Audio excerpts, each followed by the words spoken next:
Our reporter Brittany Hope is live at USC's Religious Center, where the vigil for the victims is just wrapping up. Brittany?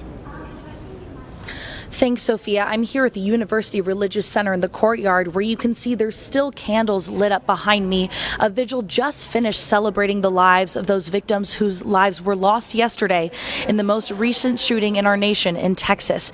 Now, there's about 40 students, faculty, staff, even DPS officers gathered here for moments of silence, for prayer, and for reflection on yesterday's events. Now, one student, ironically enough, was actually from the town in Texas. He says both of his parents work in the local hospital and are still working to help aid the victims. Another student stepped forward who says he's from India and says his parents sent him here to America to feel safer and for him to enjoy his university experience. Instead, he said he feels less safe here, that he feels almost every day on his phone he's receiving a notification about yet another national tragedy. Now, in the face of these recent national tragedies, the conversation of mental health is back again, and people are saying and people are asking how to cope after these situations.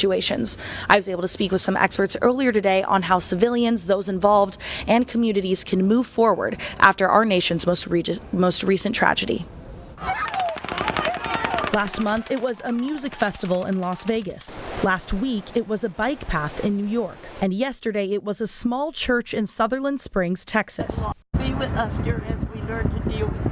Police say Devin Patrick Kelly stormed the Baptist church yesterday during morning services, killing 26 people. This makes it the 5th largest mass shooting in modern U.S. history. The Wilson County Sheriff says this isn't out of the ordinary. It's something we all say does not happen in small communities. Well, we found out today it does. As media, don't blow it out there that, it should have never happened, because it does happen. Experts like David Schoenfeld are concerned that when tragedies like this happen so often, they become normalized. There is a tendency for people who are not directly or indirectly affected by these events to start to not see them as novel anymore, which I think is a bad situation. When we hear a lot about it and it doesn't touch us personally in any way, that it makes us feel a little unsafe, but we also start to tune it out.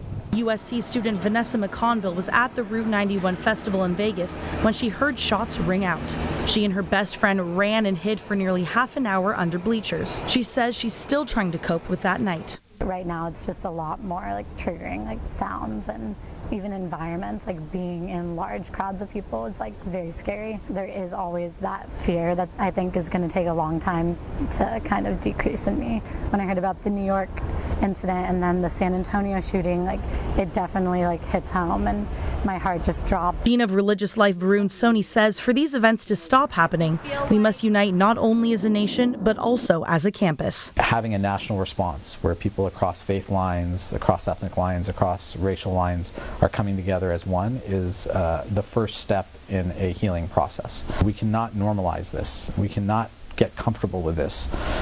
We cannot accept this as just a fact of life. What happens around the world happens on our campus.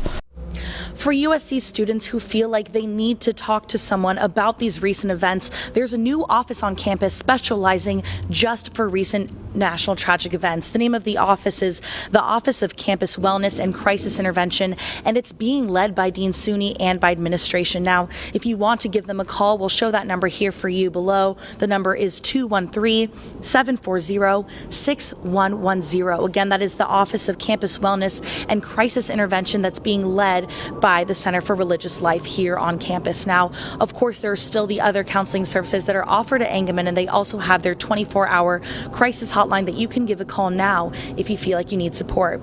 Of course, throughout our broadcast, if we receive any more updates from Texas, we will be sure to keep you updated.